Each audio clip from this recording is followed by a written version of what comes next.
मंगलाचरण करेंगे। ओम नमः सिद्धेभ्याः जय श्री ओम नमः सिद्धेभ्याः जय श्री ओम नमः सिद्धेभ्याः। मंगलम भगवान वीरो मंगलम गौतमो गणी मंगलम कुंद कुंदाद्यो जैन धर्मोस्तु मंगलम सर्वमंगल मांगल्यम सर्व कल्याण कारकम प्रधानम सर्वधर्माणां जैनम जयतु शासनम जैनम जयतु शासनम जैनम जयतु शासनम।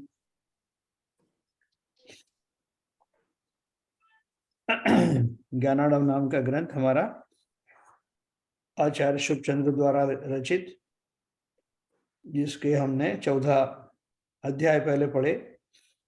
15वें अध्याय में उन्होंने वृद्ध सेवा अर्थात गुणी जनों की सेवा की बात की है, जिसके हमने अभी 20 दोहे तक पढ़ चुके हैं। 21वें दोहे से शुरू करेंगे।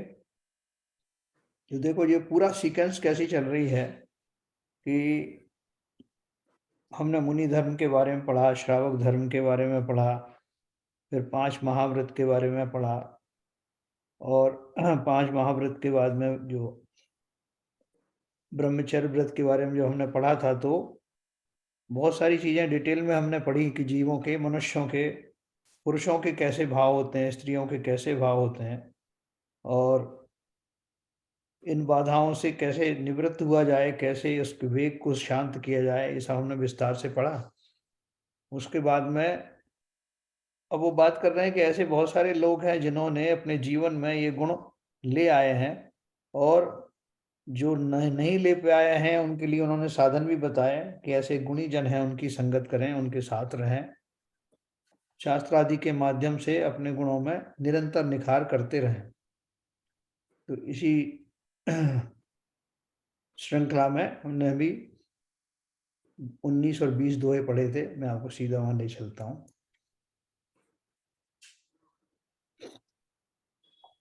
19वें दोहे में हमने पढ़ा था, वृद्धों की सेवा करने वाले पुरुषों के ही चारित्र आदि संपदा होती है, और क्रोधादि कषायों से मैला मन निर्लेप हो जाता।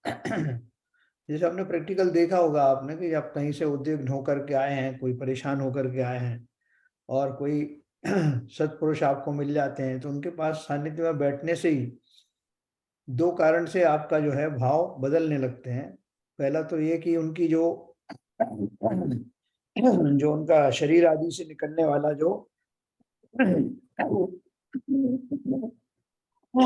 ओरा है, जिसे अपन ओरा कहते हैं, जो उनका ऊर्जा मंडल होता है, उसके कारण से, और वहां विद्यमान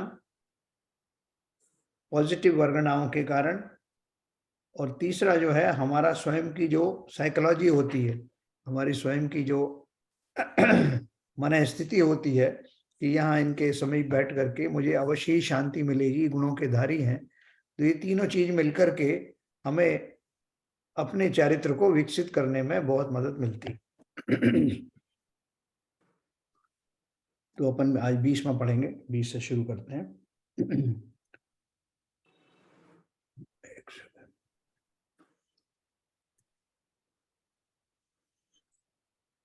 सुलभेष्वपि भोगेषु नृणां तृष्णा निवर्तते, सत्संसर्ग सुदास्यन्दैः शश्वदार्दीर्कृतात्मनाम्। जिनका आत्मा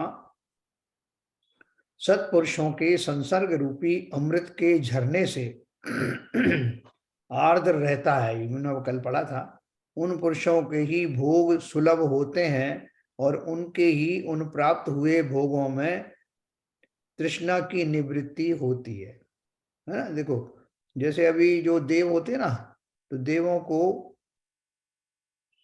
हम जैसे कमलाहार करते हैं, ऐसे ग्रास से वो भोजन नहीं करते, उनके गले से अपने आप ही कंठ से अमृत झर जाता है और वो उनकी तृप्ति हो जाती है। अपन सोचें कोई जो थाली थाली भर के भोजन करने वाले हैं, वो सोचें ऐसे इतने से मात्र से कैसे तृप्ति हो जाती है। हम तो जो है 3-3 टाइम भोजन करते हैं, फिर भी लालायित बने रहते हैं।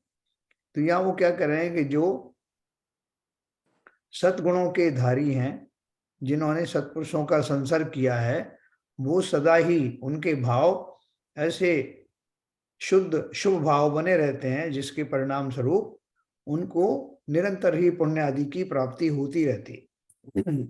और उसके कारण से जितनी उनकी आवश्यकताएं, उनकी पूर्ति भी सहजमय हो जाती है।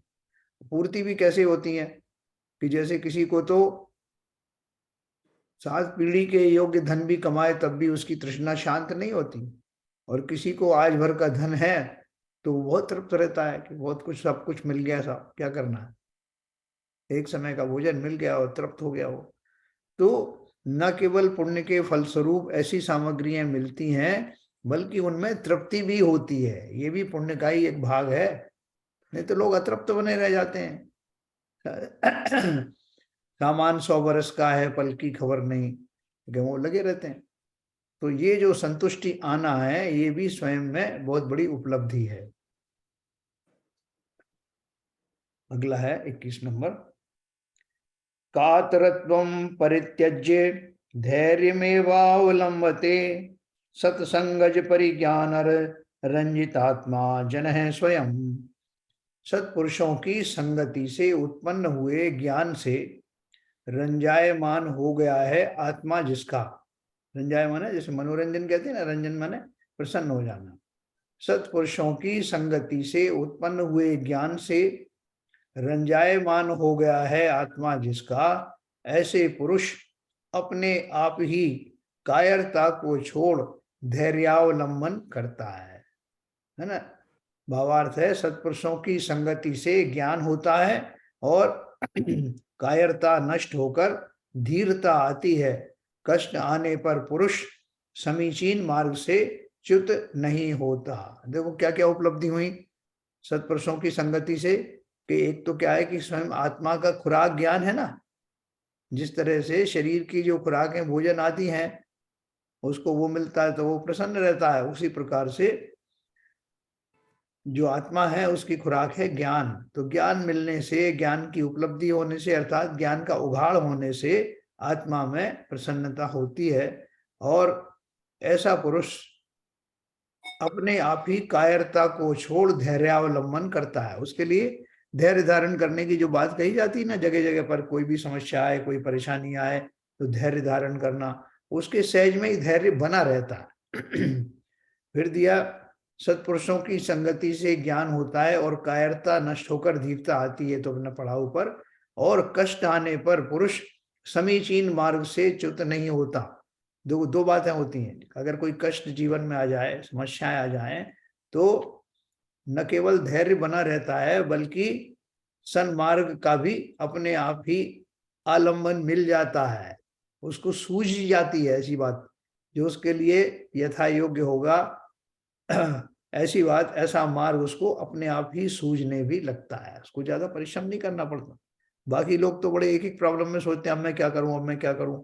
ऐसी कर्तव्य किन कर्तव्य विमूढ़ता उसको नहीं होती। 22 नंबर का।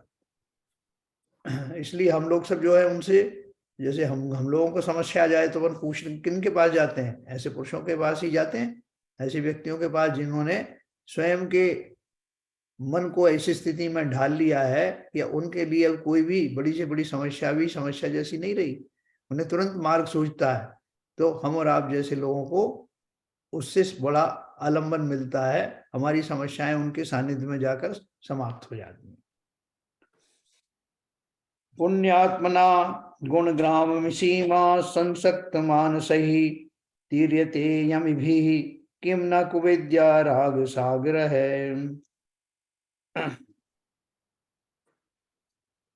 पुण्य पुरुषों के गुणग्राम की सीमा में जिनका मन लगा हुआ है, वे मुनि क्या कुविद्या रूपी समुद्र को नहीं तिरेंगे? अवश्य तिरेंगे, क्योंकि जब सत्पुरुषों के गुणों में मन लग जाता है तब अन्य पदार्थों से प्रीति हट जाती है ना। पुण्य पुरुषों के गुण ग्राम की सीमा में जिनका मन लगा हुआ है, यानी गुण रूपी गांव है, उनकी सीमा पर ही वो टिके रहते हैं। इसका अर्थ क्या है, उस सीमा के बाहर में दुर्गुणों का भंडार है, लेकिन वो उस सीमा से बाहर उनका मन जाता ही नहीं। तो वो कुविद्या के सागर को, समुद्र को नहीं तैरेंगे क्या? जिनका मन ही इतना अथाह गुणों से भरा हुआ है, उनके लिए कोई भी कुविद्याएं, खोटी विद्याएं, खोटी वस्तुएं, वो उनको कहीं भी रोक नहीं पाएंगी। 23 नंबर का पढ़ेंगे। तत्वे तपसी वैराग्ये पराम प्रीतिम समश्वनते हृदय स्फुरति यश्चोच्चर वृद्ध वाग्दीप संतति। जिस मनुष्य के हृदय में सत्पुरुषों के वचन रूपी दीपक की संतति, संतति माने परंपरा, प्रकाशवान है, उसकी तत्वों में, तप में तथा वैराग्य में अतिशय उत्कृष्ट प्रीति हो जाती है। जैसे आपने वो पढ़ा था ना, जो हमारा जो अष्टमंगल पाठ सवेरे पढ़ते हैं अपन, रिद्धि वाला पाठ पढ़ते हैं, तो उसमें परमर्षि मंगल विधान मंगल पाठ वगैरह जो पढ़ते हैं, उसमें वो आता ना कि तप करने से, एक आता कि तप करने से और भी घोर तप करने की सामर्थ्य प्रकट होती है। यानी जो जो आप किसी मार्ग पर लग जाते हो, जब उस मार्ग पर चलते हो, तो चलते चलते और भी ज्यादा स्फूर्ति और भी शक्ति प्रकट होने लगती है। तो यहाँ उन्होंने यही बोला, सत्पुरुषों की संगति से उत्पन्न हुआ मनुष्यों का विवेक मिथ्यात्व आदि पर्वतों के ऊंचे शिखरों को खंड खंड करने के लिए वज्र से अधिक अजेय है। सत्पुरुषों की संगति से जो विवेक है वो अपने आप ही आ जाता है और मिथ्यात्वादी चले जाते हैं। 25 नंबर है, अप्यनादि समुद्भूतम क्षीयते निविणम तमः वृद्धानुयायिनां च सादृश्यत तत्वेक निश्चय है। जो वृद्ध पुरुषों के यानी सत्पुरुषों के अनुयायी हैं, उनका अनादि काल का उत्पन्न निविण अज्ञान रूप अंधकार नष्ट हो जाता है। निविण माने घोर, घोर अज्ञान जो है उनका नष्ट हो जाता है और समस्त तत्वों का अद्वितीय निश्चय हो जाता है, अर्थात अज्ञान का लेश मात्र भी नहीं रहता। देखो वो महावीर स्वामी थे ना, तो उनके सामने जो है कुछ मुनि आए, उनको कुछ शंका थी, तो वो शंका समाधान के लिए आए थे, और जैसे ही उनके निकट आए, उनकी शंकाएं अपने आप ही दूर हो गई। तो बड़े परेशान, बड़े वो उनको अच्छा लगा, सुखद आश्चर्य हुआ कि ये कैसे हुआ कि उनके पास आए और आते ही अपने आप, उनसे पूछा भी नहीं, अपने आप ही शंका का समाधान हो गया। तो ऐसे ही सत्पुरुषों का एक चमत्कार होता है, जब आप उनके पास जाते हैं तो बहुत सारी आपको समस्याएं, केर में भाई समस्या लेके आया था, कुछ बची नहीं, ऐसा स्वयं ही घटित होता है। उनके जो प्रभाव होता है, उनका जो वर्गणाएं होती हैं, और उनके वश से, जैसे मैंने 3 तरह से बताया था, कि उनके निकट जाते ही अपने आप ही जीवों की बहुत सारी शंकाएं समाप्त हो जाती हैं। तो जो पुरुष अंतःकरण से उपजे कर्म को अज्ञान का लेशा, उसका अनादिकाल का उत्पन्न निवण अज्ञान रूप अंधकार नष्ट हो जाता है और समस्त तत्वों का अद्वितीय निश्चय हो जाता है, अर्थात अज्ञान का लेश मात्र भी नहीं रहता। ये हम लोग प्रैक्टिकल करके देख सकते हैं। कभी भी आपके मन में कोई इस तरह की तात्विक शंका हो, तो किसी आचार्य के पास में, किसी मनीष के पास में, जिन्हें तत्व का अच्छा ज्ञान हो, तपस्वी हो, उनके समीप जाते ही आपको लगता है कि ये इतनी बड़ी समस्या में समझ रहा था, ऐसी है ही नहीं। कई बार तो होता जो होता कि इस समस्या का ये हल था और ये मुझे मालूम था, ये उस टाइम क्यों नहीं सूझा। तो ये घटित होता है। 25 नंबर का 26 पढ़ते हैं। अंतःकरणजं कर्म यह स्फोटयितुमिच्छति स योगी वृंदमाराध्य करोत्यात्मन अन्वयवस्थित। जो पुरुष अंतःकरण से उपजे यानी मन से उपजे कर्म को दूर करने की इच्छा करता है, वह पुरुष योगीश्वरों के समूह की सेवा करता है और वही अपनी आत्मा में तिष्ठता है, अर्थात योगीश्वरों की सत्संगति में रहने से ही आत्मानुभव की प्राप्ति और कर्मों का नाश होता है। देखो इसमें एक बात बहुत अच्छी है, उन्होंने कहा कि जो पुरुष मन से उपजे कर्म को दूर करने की इच्छा करता है, वह पुरुष योगीश्वरों के समूह की सेवा करता है। कैसे सेवा हो गई भाई? मैंने अपने मन को शुभ शांत किया है, शुद्ध किया है, तो उससे योगीश्वरों की सेवा कैसे हो गई?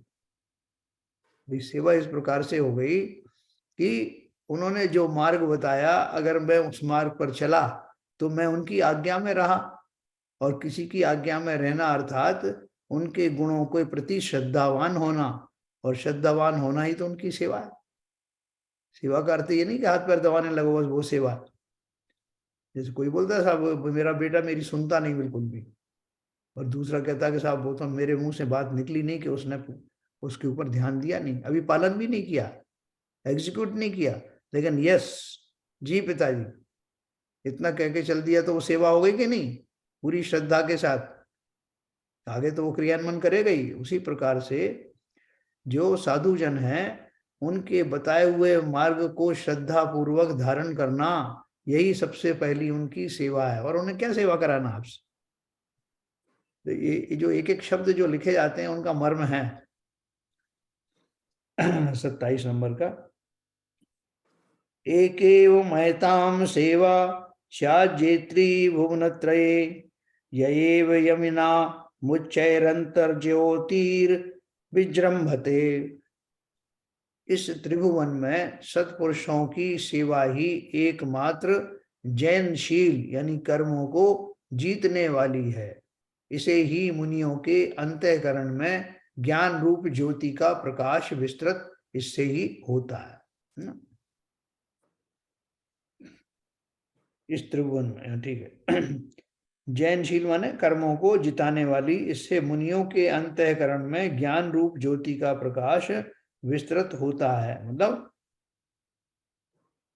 इसको आप दूसरे ढंग से समझें कि जो उनकी आज्ञा में चलने वाले हैं वे स्वयं भी मुनि हैं, तो वो इस त्रिभुवन में सत्पुरुषों की सेवा ही एकमात्र कर्मों को जीतने वाली है। इसे ही मुनियों के अंतःकरण में, इससे ही मुनियों के अंतःकरण में ज्ञान रूप ज्योति का प्रकाश विस्तृत होता है।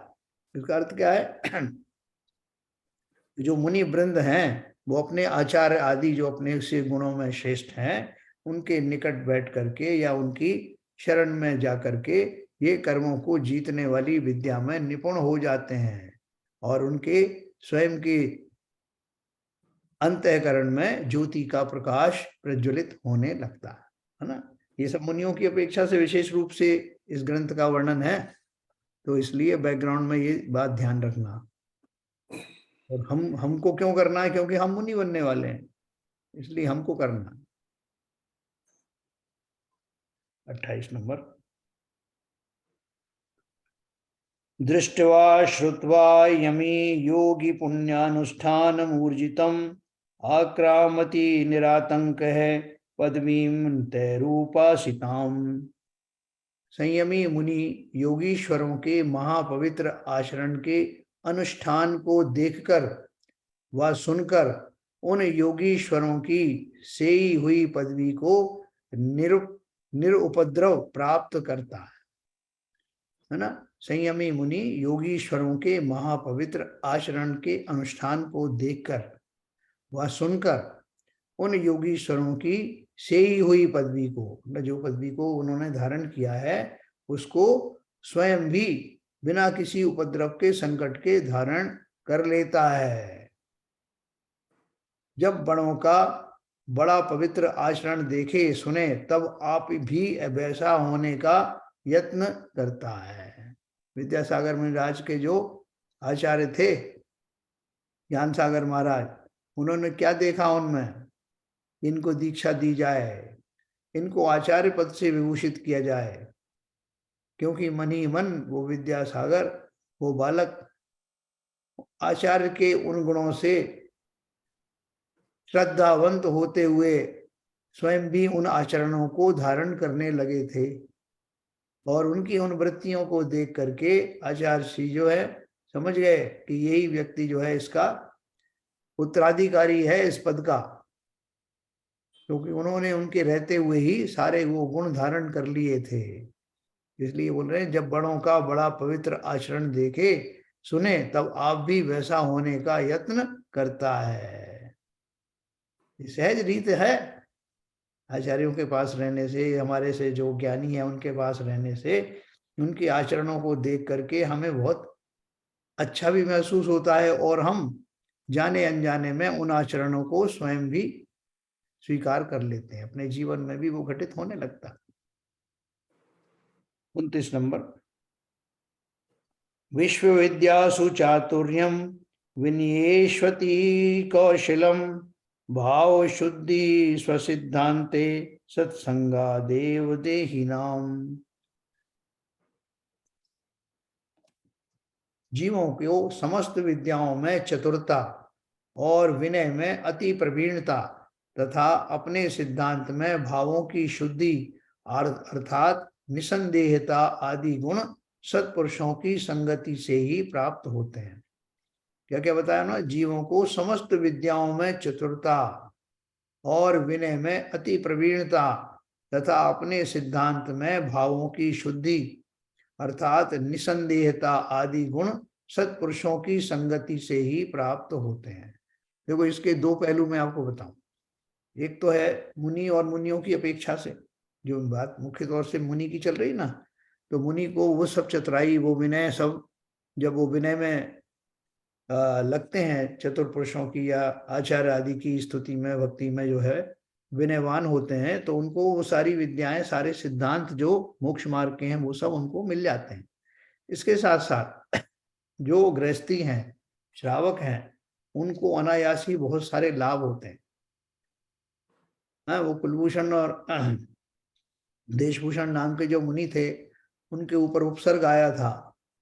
तो रामचंद्र जी ने जहां देखा कि रोज शाम को वहां पर एक राक्षस की साया जो है पूरे नगर पर फैल जाती थी, और वो इतना उपद्रव करता था उन मुनियों के ऊपर में, भयंकर उपसर्ग, नगरी खाली हो गई थी, लोग छोड़ के चले गए थे, मुनियों के ऊपर रोज उपसर्ग होता था। वो पूर्व जन्म का कोई शत्रु था जो दैत्य योनि में आया था, और वो उनको रोज उनके ऊपर में वो उपसर्ग करता था। रामचंद्र जी ने को मालूम पड़ा, राम लक्ष्मण सीता तीनों से सहित जो है वहां पहुंचे, तो उन्होंने वहां का दृश्य देखा, तो सीता जी को उनके चरणों में बिठाल करके और दोनों भाइयों ने धनुष बाण खींच लिए उस दैत्य के ऊपर, और अपनी संपूर्ण धनुर्विद्या के द्वारा उसको परास्त कर दिया।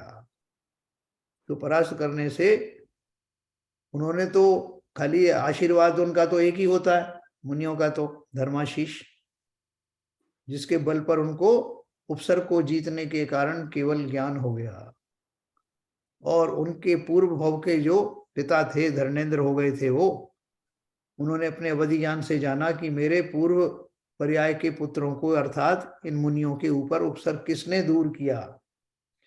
तो उन्हें मालूम पड़ा कि रामचंद्र जी तो आया वहां, और उसने रामचंद्र जी को और लक्ष्मण जी को कुछ विशेष अस्त्र शस्त्र, दिव्य अस्त्र प्रदान किए कि कभी इनको आपकी युद्ध में कहीं आवश्यकता पड़े तो ये आपकी मदद करेंगे। देखो, जो कुछ का होने वाला होता है उसकी पहले से ही जो है बहुत सारे इंतजाम हो जाते हैं, और वो हल मूसल आदि जो दिए थे, कवच कुंडल आदि दिए थे, वो जब रावण से युद्ध हुआ तो उसमें उनको भरपूर काम आए।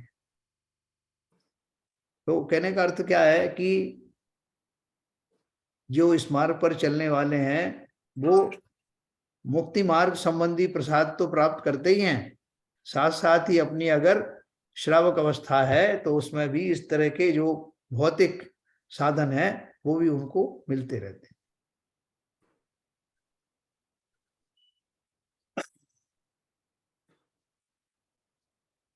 ये हमने पढ़ा, 37 नंबर पढ़ेंगे, 30 नंबर, 30 नंबर। यथा त्रिशुद्धिमादत्ते स्वर्णमत्यन्तमग्निना मनः सिद्धिं तथा ध्यानी योगी संसर्ग बन्निना।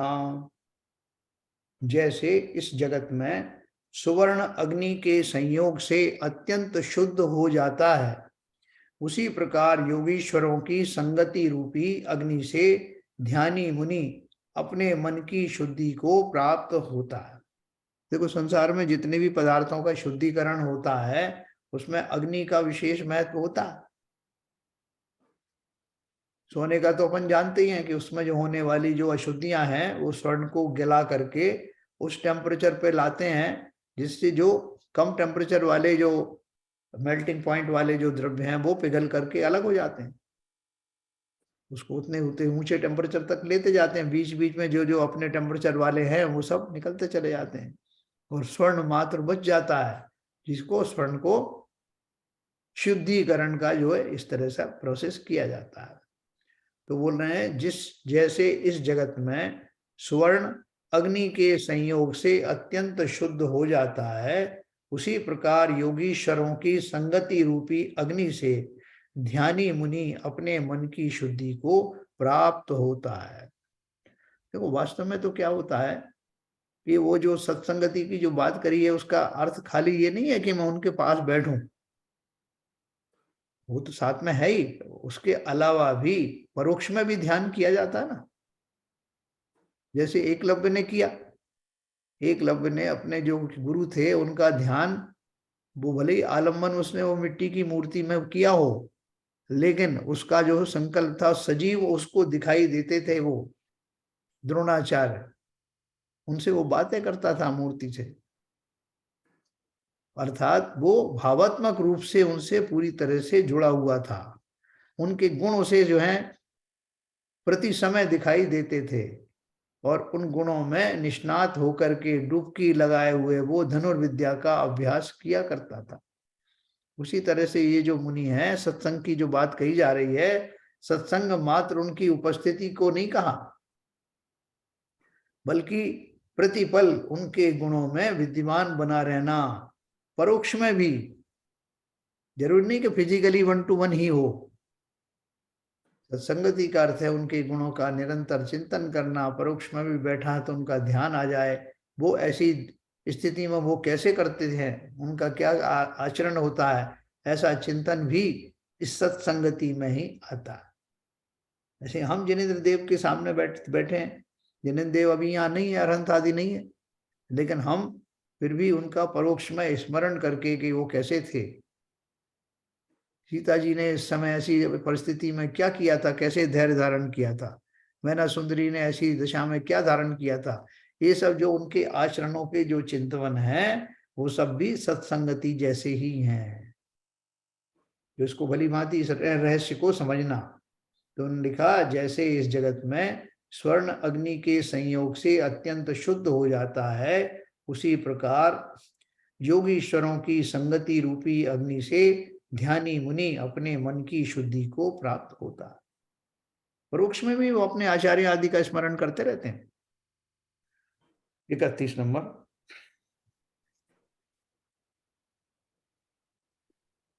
भय लज्जाभिमानेन धैर्यमेवावलंबते साहचर्यम समासाद्य संयमी पुण्य कर्मणाम। संयमी मुनि पवित्र आचरण वाले सत्पुरुषों की संगति को प्राप्त हो, उनके भय से व लज्जा तथा अभिमान से धैर्य का ही अवलंबन करते हैं। है ना, देखो क्या लिखा है भावार्थ में, कर्मों के उदय से परिणाम बिगड़ने लग जाएं तो महापुरुषों की संगति में रहने से भय लज्जा व अपने अभिमान से ही वह मुनि मार्ग से च्युत नहीं होता। इसी कारण ही सत्पुरुषों में रहना अतिशय श्रेष्ठ है ना। कर्मों के उदय से क्या परिणाम अगर बिगड़ने लग जाएं तो महापुरुषों की संगति में रहने से, अगर उसमें निरंतर रह रहे हो तो जिन जिन जिन कारणों से परिणाम बिगड़ते हैं वो परिणाम आपके आएंगे नहीं, अर्थात आपको भय होगा नहीं, लज्जाएं होंगी नहीं, अभिमान होगा नहीं। मुनि को किस बात का भय है? मुनि को एक तो सबसे बड़ा कि मैं जिस मुनि पद पर हूं उससे भटक ना जाऊं, ये सबसे बड़ा भय है। दूसरा ये कि लज्जा के कारण कोई बोले कि बताओ ये कल तक तो एक राजा थे, एक सुंदर राजा थे, इतनी रानियों के पति थे, आज देखो इनके शरीर पे एक भी वस्त्र नहीं है, ये तो नग्न हो गए। तो इस भय से कि लोग क्या कहेंगे, ऐसी लज्जा भी नहीं। लज्जा के परिणाम प्रारंभिक दशाओं में बहुत से मुनियों को आते हैं।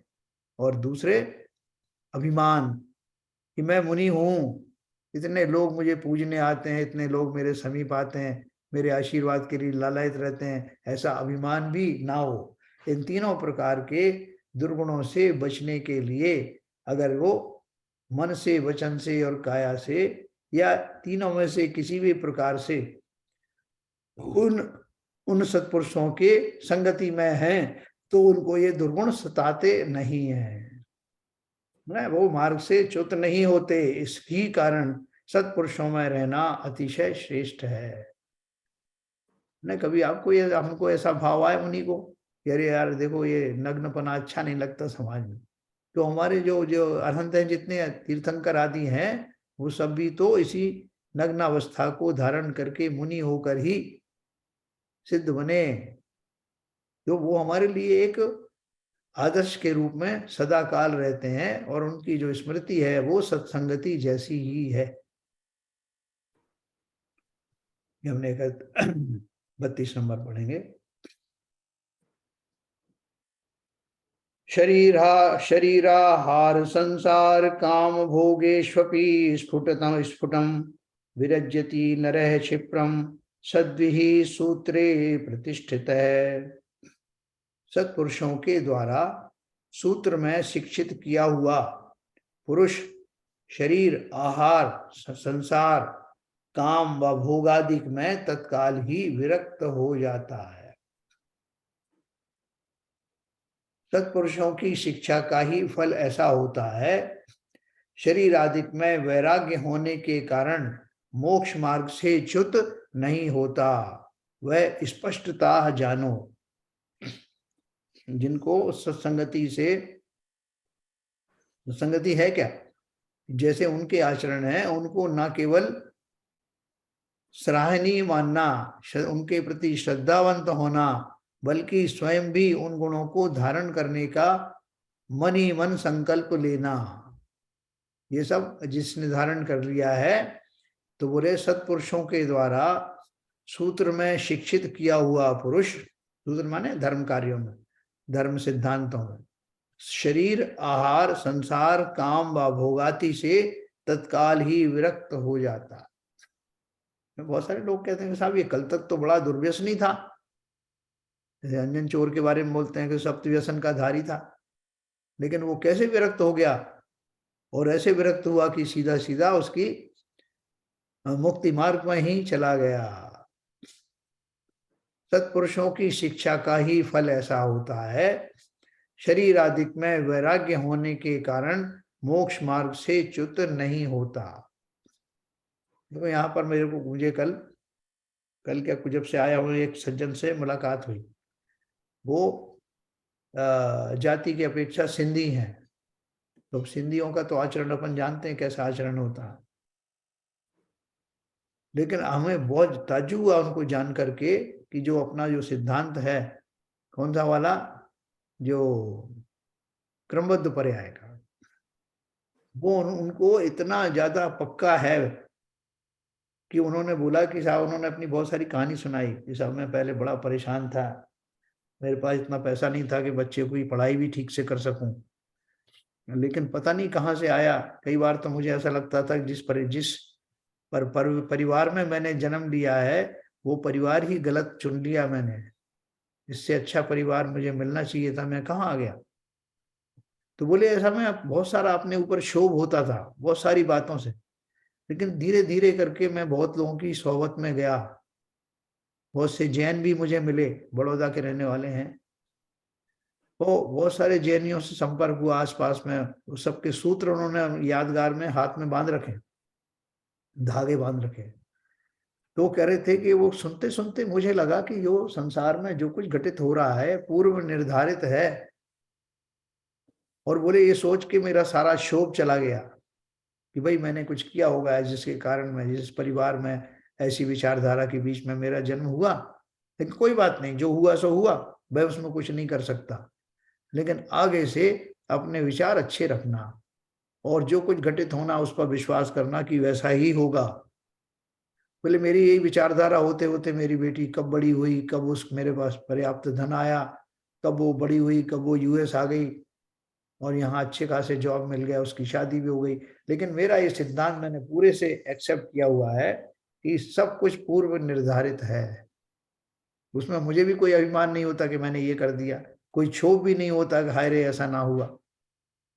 तो वो मुझे बहुत ताज्जुब हुआ कि हम तो जो है जैन कुल में जन्म लेने के बाद भी इतने पक्के विश्वासी नहीं हैं, लेकिन ऐसे ऐसे लोग हैं जो पूर्व में कभी अवश्य ही इस जैन सिद्धांत से वाकिफ रहे होंगे, जिसके फलस्वरूप अब उनकी मान्यता में ये आ गया अक्षरशः दृढ़ता के साथ। सब पूर्व निर्धारित है, ये सब मेरे कर्मों के फलस्वरूप होता है, इस किस लिए की खेद करना और किस लिए अभिमान करना, है ना। ये बहुत ताज्जुब की बात है। तो देखो क्या लिखा उन्होंने, सत्पुरुषों की शिक्षा का ही फल ऐसा होता है, शरीर आदि में वैराग्य होने के कारण मोक्ष मार्ग से च्युत नहीं होता, यह स्पष्टतया जाने। 33 नंबर का है।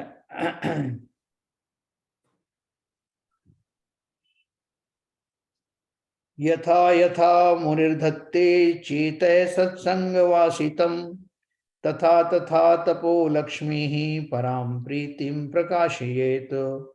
जैसे जैसे मुनि अपने चित्त को सत्पुरुषों की संगति में लगाता है, तैसे तैसे ही उससे तप रूपी लक्ष्मी उत्तम प्रीति को प्रकाश करती है ना। तो ये प्रोपोर्शनेटली होता है, एक्सपोनेंशियली बढ़ता है।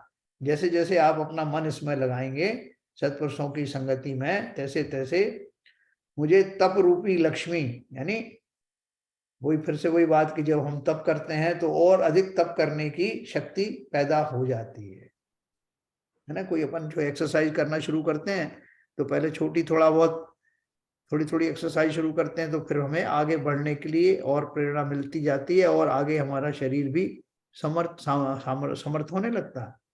तो ये सभी चीजों में इसी तरह से लागू होता है। 34 नंबर है, देखो 34 बढ़िया दिया है काफी। तपः कुर्वन्तु, इसमें 34 कौन सा दिया है? अच्छा ये एक एक्स्ट्रा है, ओके। नहीं भवति निर्विकोपक मनुशासित गुरुकुलस्य विज्ञानम प्रकटित पश्चिम भागम पश्यत नृत्यम मयूरस्य। हाँ, जिसने गुरुकुल की सत्पुरुषों की समूह की उपासना नहीं की है, उसका विज्ञान भेद ज्ञान कला चतुराई प्रशंसा करने योग्य नहीं है, किंतु निंदा सहित होता है। देखो, मयूर नृत्य करते समय अपना पृष्ठभाग यानी मल द्वार उघाड़ कर नृत्य करता है। भावार्थ है कि मयूर नाचता है तो अपनी बुद्धि से नाचता है। नृत्य करने का विधान सुंदर श्रृंगार सहित होता है, सो मयूर ने किसी से सीखा नहीं, इसी कारण वह नाच करते समय अपने पृष्ठभाग को उघाड़ देता है, सो ऐसा नृत्य प्रशंसनीय नहीं होता। इसी प्रकार तपस्वी गुरुजनों के निकट सीखे बिना जो क्रिया की जाए वह यथावत नहीं होती। इस कारण बड़े योगीश्वर आदि महापुरुषों की संगति में रहकर ही उनकी आज्ञानुसार प्रवर्तना चाहिए। देखो, अपन कोई एक्सरसाइज करते हैं तो कोई जो एक्सपर्ट होता है उसके सामने पहले सीखते हैं, योगा सिखा रहा है या कोई दूसरी विद्या सिखा रहा है तो बोलते हैं किसी एक्सपर्ट की प्रेजेंस में ही आपको सीखना है। तो न केवल ये एक्सपर्ट की आवश्यकता जो भौतिक संसार में होती है, बल्कि मोक्ष मार्ग में भी आगे बढ़ने वालों को इस बात से वो भली प्रकार समझना चाहिए कि जो सत्पुरुष हैं जिन्होंने उन आचरण को प्राप्त कर लिया है, उनकी उपस्थिति में ही वैसे भाव, उनकी देखरेख में ही वो सब सही सिद्धांतों का अनुकरण करना संभव होता है। आपने सुना होगा कि वो जो तीर्थंकर नामकरण का बंद होता है वो केवली शुद्ध केवली के पादमूल में होता है, या जो क्षायिक सम्यक दृष्टि बनते हैं उनके लिए भी ऐसे कहा जाता है। तो उसका अर्थ क्या है? पादमूल में होने से क्या हो रहा है? क्योंकि उन जीवों ने जो निपुणता उसमें योग्यता जो प्राप्त कर ली है, तो उनके समीप बैठ करके, उनके सामीप्य में रह करके वो मेरे द्वारा भी उन विद्याओं का सही आचरण प्रयोग में लाया जाएगा, इसकी गारंटी हो जाती है। इसलिए जब भी कोई किसी भी विद्या का अनुकरण करना है, पालन करना है, विद्या में निष्णात होना है, तो उस विद्या के में जो निपुण हैं उनके सानिध्य में रह करके ही वो अभ्यास करना, जिससे कोई गलत गलत ना हो जाए सिद्धांत में। देखो बहुत सारे लोग गलत सलत तप करते रहते हैं, जो पंचाग्नि तप वगैरह करते हैं, जो दूसरी तरह के तप करते हैं, वो तो चलो वैष्णवों में है। हमारे यहाँ भी बहुत सारे लोग जो है नियम संयम का ये मान करके कि मैं सही पालन कर रहा हूँ, लेकिन करते गलत हैं।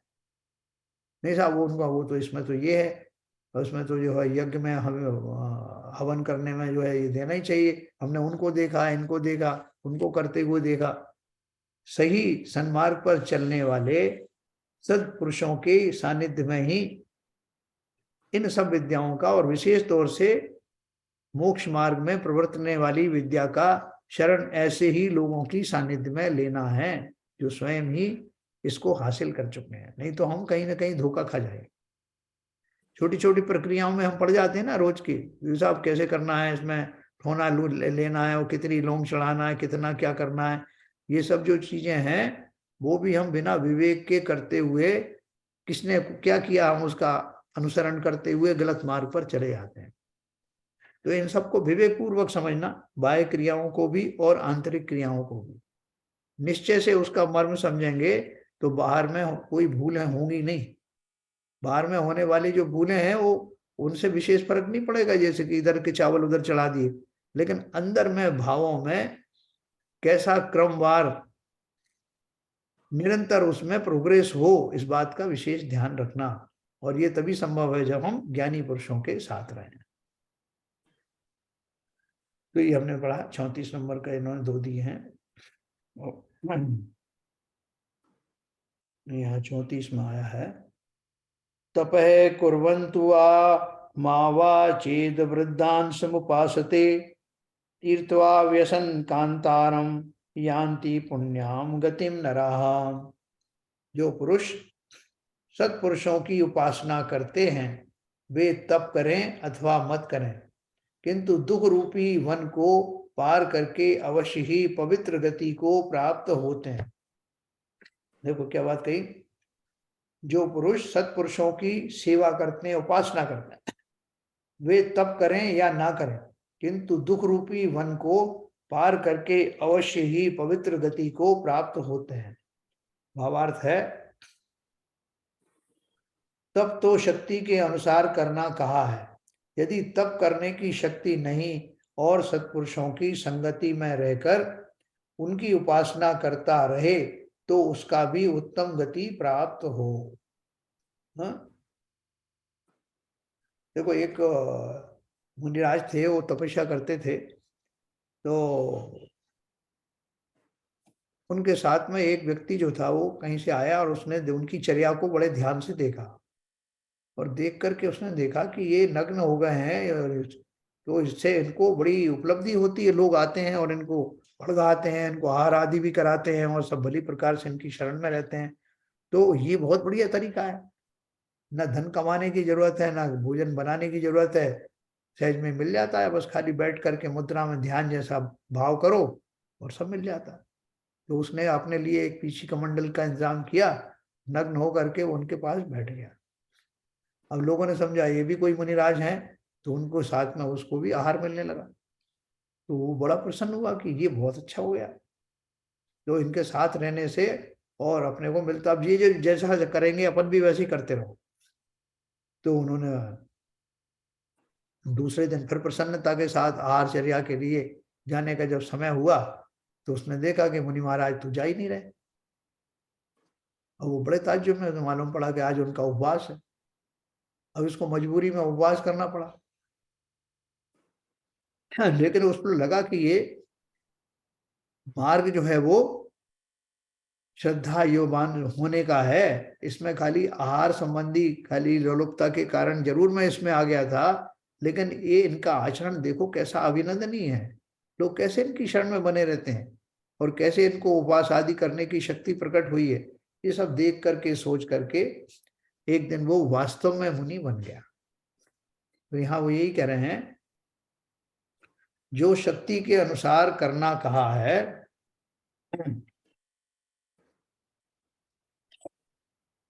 जो शक्ति के अनुसार करना, यदि तप करने की शक्ति नहीं और सत्पुरुषों की संगति में रहकर उनकी उपासना करता है रहे, तो उसको भी उत्तम गति प्राप्त हो। शक्ति बिना श्रद्धा धरे, उसमें आपकी वो जो शक्ति है भले ही अभी प्रकट नहीं हुई हो, लेकिन कालांतर में वो अवश्य ही प्रकट होने वाली है। इस भाव को धारण करके अपने को जितनी भी हमारे अंदर सामर्थ्य है उसके साथ में उस मार्ग पर लगे रहना चाहिए, है ना। एक मैं और पढ़ूंगा, फिर अपन डिस्कस करेंगे। 30 नंबर।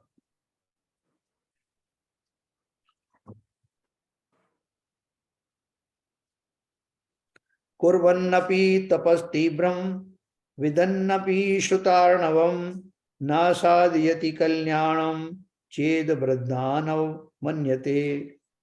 तीव्र तप करता हुआ भी तथा शास्त्र रूपी समुद्र का अवगाहन करता हुआ भी यदि वृद्ध सेवा नहीं करता है, अर्थात सत्पुरुषों की आज्ञा में नहीं रहता है, तो उसका कदापि कल्याण नहीं हो सकता। तीव्र तप करता हुआ भी तथा शास्त्र रूपी समुद्र का अवगाहन करता हुआ भी यदि वृद्ध सेवा नहीं करता, यहाँ वृद्ध सेवा का अर्थ फिर से वही है कि तपस्चरण तो कर रहा है, जो इस मार्ग पर जो बताया है 12 प्रकार के तपों को धारण किया हुआ है और शास्त्रों का अभ्यास भी कर रहा है, लेकिन सत्पुरुषों के प्रति श्रद्धा नहीं है। तो ऐसे व्यक्ति को कहीं ना कहीं अभिमान भी हो गया होगा, जो अपनी साधना और उसमें मस्त होकर के मान बैठा कि मेरे से ज्यादा गुणी कोई है नहीं, तो किसकी सेवा करना, किसके पास जाना, किससे के सानिध्य में बैठना।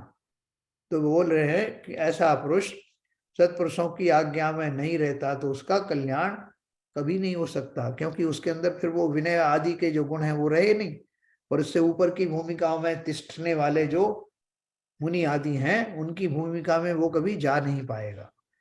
तो इसलिए कुल मिलाकर के अभी अपने जो कुछ पढ़ा उससे तरह तरह से आचार्य ने एक ही बात कही है कि अगर हमको जीवन में आगे बढ़ना है, दोनों तरह के जीवन में, चाहे जो हमारा वर्तमान गृहस्थ जीवन हो और चाहे मुनि जीवन हो, दोनों दशाओं में आगे बढ़ने के लिए पहले तो सत्पुरुषों के प्रति विनयवान श्रद्धावान होना आवश्यक है। विनय नाम का गुण हमारे जीवन में अवश्य होना चाहिए, बिना उसके हम कुछ भी सीख नहीं पाएंगे, और उस विनय के द्वारा सब कुछ प्राप्त हो जाता है ना।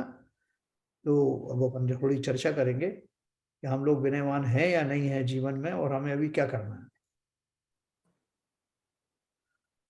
हाँ बताइए साहब, हम लोग हैं ना विनयवान, तो काफी हो गए।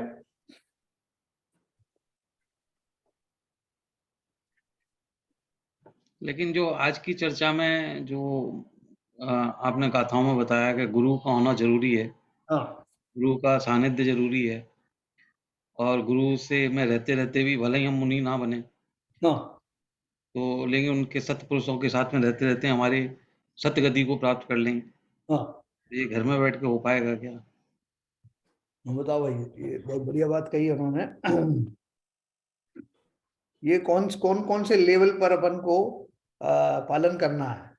अभी हम जो है, हम मुनि बने नहीं है, और इतने सारे मुनि हैं, उनमें से चयन करना भी बड़ा मुश्किल है कि किसको गुरु बनाए, और मुनियों को ही गुरु बनाना है या जो है गृहस्थ में से, या जो हमारा श्रावक धर्म है उसमें से भी कोई गुरु हो सकते हैं।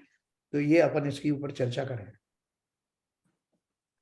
बताओ शिवजन साहब, वर्तमान जीवन में देखिए, जितने भी आपने दुआओं का विवेचन किया इस पर्टिकुलर टॉपिक पे, हाँ में, तो उसमें एक बेसिक सिद्धांत यही था कि जो भी ज्ञानी है, गुणी है, चाहे ग्रस्त है चाहे मुनि है, उसको वृद्ध सेवा के रूप में श्रद्धान करके उसकी संगति में रहना और उनके गुणों से आचरण को अपने धारण करना। हाँ बेसिक सिद्धांत तो ये है। अगर वो योगी है, मुनि है, मुनीश्वर है, तो इससे अच्छी बात कोई नहीं है। हाँ पर मुनि अवेलेबल नहीं है, तो आपकी जो संगति है, संस्कृति है, उसमें भी जो भी गुणीजन है उसकी संगत में रहकर उन गुणों को अगर धारण करते हैं तो ग्रस्त अवस्था में हमारा पहला स्टेप है इस डायरेक्शन में, वो पूरा होता है मेरे अपने ख्याल से। बिल्कुल सही। और जो शैलेंद्र जी ने बात कही कि क्या हम ग्रस्त में रह के ये कर पाएंगे क्या, तो वो अल्टीमेट तो नहीं कर पाएंगे, मगर उस दिशा में जाने के लिए हमारे कदम तो आगे बढ़ेंगे ना। तो सत्पुरुषों की संगति में रहेंगे, हमारे कसाय कम होंगे, हमारी चंचलता कम होगी, हमारे जो संतोष के भाव पैदा होंगे, और वो अल्टीमेट मुनि बनने के लिए उनका होना बहुत जरूरी है। बहुत बढ़िया। तो ये जो कहते हैं ना कि प्रयोगशाला है संसार, तो ये हमारा एक प्रयोग होगा हमारे वो उन आचरणों को, उन चरित्र को धारण करने के लिए। तो इससे तो ये ना बिना इनके स्टेप्स के हम उस मुनि चर्या को धारण नहीं कर सकते। जब कोई भी ब्रह्मचारी मुनि बनने के लिए मुनि संघ में रहता है या नहीं बाहर रहता है और मुनि दीक्षा की कोशिश करता है, तो उसको भी यही प्रैक्टिस करनी पड़ती है और अलग अवस्थाओं से गुजरना पड़ता है, पहली प्रतिमा, दूसरी प्रतिमा, तीसरी प्रतिमा, और वो किसी न किसी के सानिध्य में ही होती है, किसी के गुरु के आशीर्वाद से ही होती है। ये मेरा अपना विचार है। बहुत बढ़िया। विपुल जी आप बताओ जरा कि अपन कुछ को खाली ये मान करके कि हाँ मुझे सत्पुरुषों के साथ रहना इतना ही पर्याप्त है क्या? सर ये मतलब मुझे ऐसा लगता है कि मतलब एज अ फंडामेंटल रूल तो बिल्कुल सही है, लेकिन वो उसके आधुनिक परिप्रेक्ष्य में जब ये बातें लिखी गई या कही गई होंगी, उस टाइम पे संपर्क में रहने के अलावा और कोई कम्युनिकेशन का मीडियम नहीं था। बहुत बढ़िया।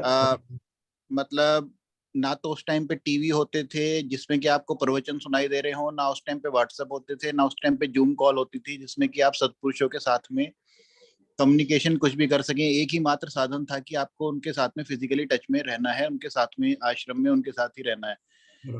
तो साथ में रहने का मतलब ये नहीं है कि फिजिकली साथ में रहना, ऐसा मेरा मानना है। एटलीस्ट ग्रस्त अवस्था में आपको उनके विचारों के साथ में आप सहमत, आप बहुत से अदर कम्युनिकेशन मीडियम के साथ में भी हो सकते हैं। तो ये एक बहुत अच्छी सुविधाएं हैं, और उसमें आपके पास वो भी सुविधा है कि आपके पास अगर आपके प्रिय जो आपके आदर्श गुरु हैं, जो आपके फिजिकली समीप नहीं है, उनके साथ भी आप बहुत सारे आधुनिक संवादों के माध्यम से जुड़े हुए या उनके विचारों के साथ में रह सकते हैं। बिल्कुल। तो और ये मतलब महाराजों के साथ या फिर आप सत्पुरुषों के साथ भी सभी के साथ संभव है। तो ये एक बहुत बड़ा एक थोड़ा सा डिफरेंस है। साथ में रहने का मतलब फिजिकली साथ में रहने का मतलब, अगर रह सकते हैं फिजिकली साथ में तो बहुत अच्छी बात है, लेकिन जहाँ तक गृहस्थ अवस्था का सवाल है उनके साथ में जुड़ने का, तो बहुत से अदर माध्यम के साथ भी आज के टाइम में जैसे कि हम लोग कर रहे हैं थोड़ा बहुत कर सकते हैं। बहुत बढ़िया, बहुत बढ़िया। क्या नीरजा जी आपका क्या ओपिनियन है, कुछ कर सकते हैं अपन घर में रह करके? हाँ, मुझे भी विपुल जी की बात से मैं सहमत हूँ हाँ। कि हम अगर रह सकते हैं किसी गुरु के सानिध्य में तो बहुत अच्छी बात है। डायरेक्ट अगर सानिध्य मिलता है और नहीं मिलता है तो इनडायरेक्ट सानिध्य जो है वो भी बहुत कार्यकारी है। हाँ, तो इनडायरेक्ट में क्या क्या साधन हो सकते हैं? इनडायरेक्ट में सारे साधन है, जैसे स्वाध्याय है, प्रवचन है, कोई जना गुरु शास्त्र का अगर अध्ययन करवा रहा है, या हम खुद ही पढ़ लेते हैं, कुछ अच्छा साहित्य पढ़ते हैं, अच्छे धर्म के ग्रंथ पढ़ते हैं, तो उसमें सभी कुछ मुझे लगता है शामिल है। बहुत बढ़िया, बहुत बढ़िया। तो आपका अभी अध्ययन चलता है? अभी आप लंदन में ही हैं? नहीं, मैं आ गई 12 तारीख को मैं आ गई यहाँ पे। अच्छा अच्छा अच्छा। हाँ, वहाँ मंदिर के दर्शन करके आए, हैरो मंदिर में। अच्छा अच्छा अच्छा। बहुत अच्छा मंदिर है, मुझे लगता है वो ज्यादातर शायद गुजराती कम्युनिटी ने बनाया है शायद वो। हाँ हाँ, 2 मंदिर हैं वहाँ। एक में तो मैं गया था तब वो बंद था, उसके पंचकल्याणक हुए थे। तो 2 है ना, तो आप दोनों में देखे आपने? मैं एक ही मंदिर में गई थी, जो महावीर दिगंबर जैन मंदिर है। हाँ। एक ही मंदिर का पता चला, उसी मंदिर में हम दर्शन करके आए। तो अच्छा संडे को हम लोग गए थे, संडे के दिन ही वो मंदिर 9 से 12 खुलता है, बाकी तो 1 घंटे के लिए खुलता है, शायद आरती करके शायद बंद कर देते होंगे। तो उस दिन तो वहां पे धर्म चर्चा भी हो रही थी। अच्छा तो उस दिन जो मैंने आपसे प्रश्न पूछा था दूरानुदूर, वो मैं वहीं पर सुनकर आई थी। अच्छा तो अच्छा। मैंने कहा मैं आपसे मैंने कहा मैं आपसे पूछूं, क्योंकि मैंने पहले कभी सुना नहीं था। तो मैंने कहा पूछूं, थोड़ा सी विवेचना ज्यादा मिल जाएगी सुनने को, समझने को। वहाँ क्या स्वाध्याय होता है क्या नियमित? हाँ, ऐसा लगता है मुझे, हाँ। संडे संडे होता है। अच्छा तो अच्छा। उस दिन काफी लोग आए थे, छोटे छोटे बच्चों के साथ भी आए थे। हाँ हाँ हाँ हाँ। और ऐसा लग रहा था आसपास ही रहते हैं। तो आसपास काफी जैन फैमिलीज रहा रहती हैं, शायद ऐसा लगता है मंदिर के आसपास। अच्छा अच्छा अच्छा अच्छा। चलिए बहुत बढ़िया। देखो ये हमको जो डायरेक्टली इनडायरेक्टली स्वाध्याय से जुड़ने के बाद में हमको कम से कम सत्संगति की परिभाषा तो पता लग गई ना, जी सत्संगति किसे कहते हैं। जी और इसी से ये सब इवॉल्व हुआ ये सारा, जैसे अभी विपुल जी ने कहा, आपने कहा जी। कि अपनी सबसे पहले तो हमारी इच्छा शक्ति होनी चाहिए ऐसी। सबसे पहले वो ही बात हाँ, होनी चाहिए। कि जब तक मुझे हमारे में इच्छा नहीं है, जब तक कोई कुछ नहीं कर सकता है। बस, तो हमारी जो विल पावर है वो सबसे पहला पायदान है। उसके होते जी ही ये सारे साधन अपने आप मिलने लगते हैं। जी और आप जहां भी जाएंगे आप खोजेंगे यहाँ स्वाध्याय होता है कैसा, आप कौन कौन विद्वान है यहाँ पे, आप उनको मिलने की इच्छा होगी, उनसे जी बात करने की इच्छा होगी। तो जी सबसे पहले जो अपन इस चैप्टर को इतना विस्तार से पढ़ रहे हैं, उसका पर्पस ही ये है कि हमें उन बातों को अपने अंदर धारण करने की तीव्र लालसा प्रकट हो। जी तो वो इच्छा प्रकट होते ही फिर हमें साधन तो सब मिलते जाते हैं, एक बार अपन मन तो बनाए अपना। जी जी। तो चलिए, सब बहुत बढ़िया लगा। बाबूजी आप कुछ कहना चाहेंगे? मेरा कहना ये है भाई साहब, जी आपने सब बात बहुत बढ़िया बताई है, लेकिन सत्य पुरुष का पता लगाना, हाँ एक्सपर्टीज कौन से हैं, ये एक बहुत बड़ी समस्या है आज की तारीख में। अगर आपने सत्पुरुष के नाम पर हम कहीं कहीं गलत रास्ते पर चले गए तो कहीं के मारे कहीं पहुंच जाएंगे। हाँ हाँ हाँ। मेन चीज तो ये है, सत्पुरुष जिस शास्त्र का आपको स्वाध्याय में, स्वाध्याय भी है, स्वाध्याय भी चल रहे हैं, तो स्वाध्याय भी कौन करा रहा है, कैसा हो रहा है, कौन से शास्त्रों का विवेचन हो रहा है। कुछ लोगों के ऐसे ऐसे लोग हैं जो आत्मा से डरते हैं, कुछ लोग ऐसे हैं कि आत्मा ही आत्मा की बात करते हैं। तो भाई मेरे, जब हम ऐसे मतलब ऐसे, जब तो हमको ये अपने विवेक से ये नहीं पता लगाएंगे कि सत्पुरुष, तो हम रास्ता, तो जो आप जो बता रहे हो बात तो अपनी जगह सही है, शास्त्र में लिखा हुआ है बिना सत्पुरुष के संग के हम रास्ते, लेकिन सत्पुरुष का पता लगाना, सत्पुरुष का ज्ञान करना, ये एक, इसके बारे में जिज्ञासा है, इसके बारे में आप कुछ बताएं तो मुझे अच्छा लगा। बहुत बढ़िया बात कही आपने। बोलो साहब, कोई संक्षेप में बताइए। हाँ शैलन जी बताओ, आपके हिसाब से कैसे पता करें कि कौन सत्पुरुष है? देखो, मेरा मानना ये है कि ये बड़ा डिफिकल्ट है कि हम दूर से कुछ पता कर पाएंगे। तो और थोड़ा बहुत तो जैसे समय के हिसाब से, जैसे शास्त्रों के हिसाब से, हम केवल यही, यदि ये हम पता कर लें कि यदि उनकी चर्या निर्दोष है, क्योंकि आत्मा अंदर का क्या उनका वो प्रभाव है, अंदर कितना वो ध्यान कर पाते हैं, वो तो हम पता नहीं लगा सकते। सही बात है। अगर उनकी चर्या निर्दोष है तो उनको हम फॉलो कर सकते हैं। और दूसरी बात ये है कि मेरा एक उसमें थोड़ा, मैं किसी की बात से मैं सहमत नहीं हूँ, सबसे सहमत हूँ मैं आज की स्थिति के हिसाब से, वस्तुतः स्थिति के हिसाब से। बट मेरा ये है कि एक लेवल आपको आगे निकलना है तो घर में बैठ के ये बहुत कुछ नहीं हो सकता है, क्योंकि घर में बैठ के जो प्रमाद होता है, जो आराम है, जो सुख है, उससे बहुत ज़्यादा आप उसमें कर नहीं पाते हो, क्योंकि फिर दुनियादारी में ही लगे रहते हो, थोड़ी बहुत दुनियादारी में लगे रहते हो। तो थोड़ा यदि आपको मतलब भले ही आप मुनि ना बनो, भले ही आप ब्रह्मचर्य व्रत ही रखो या और कुछ भी करो, तो थोड़ा आपको परमार्थ तो करना पड़ेगा।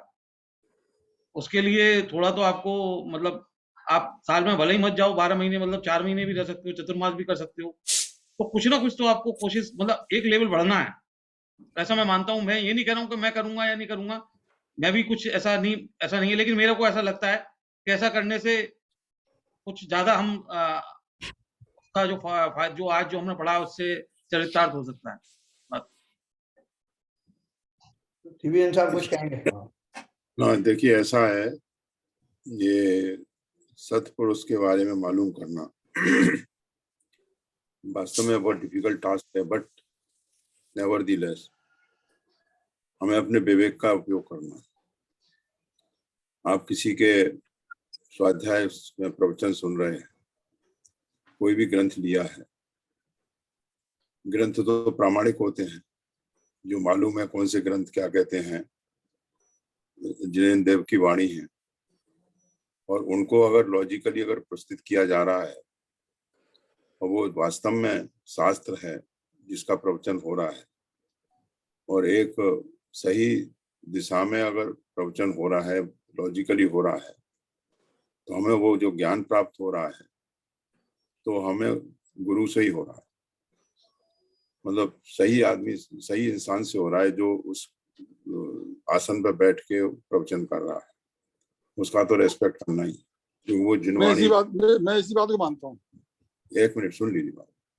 वो उस आसन पर बैठ के जिनवाणी की भाषा बोल रहा है, तो वो इस इतना तो हमको श्रद्धान करना पड़ेगा, परंतु हमें अपना विवेक लगा के ये भी देखना पड़ेगा कि हम उस जो जिनवाणी की भाषा है उसको किसी दूसरे रूप में प्रस्तुत करके हमें गलत रास्ते पे तो नहीं ले जा।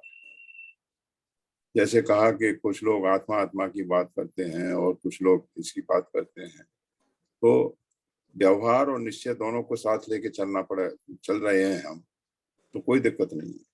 तो विवेक की जरूरत है जहां तक डिस्टेंस लर्निंग का सवाल है, और आमने सामने अगर फिजिकली प्रेजेंट है तो आचरण अपने आप ही मालूम पड़ जाते हैं, और ये ज्यादा दिन छुपती नहीं है बातें। किसी का चरित्र ज्यादा दिन छुपा हुआ नहीं रह सकता।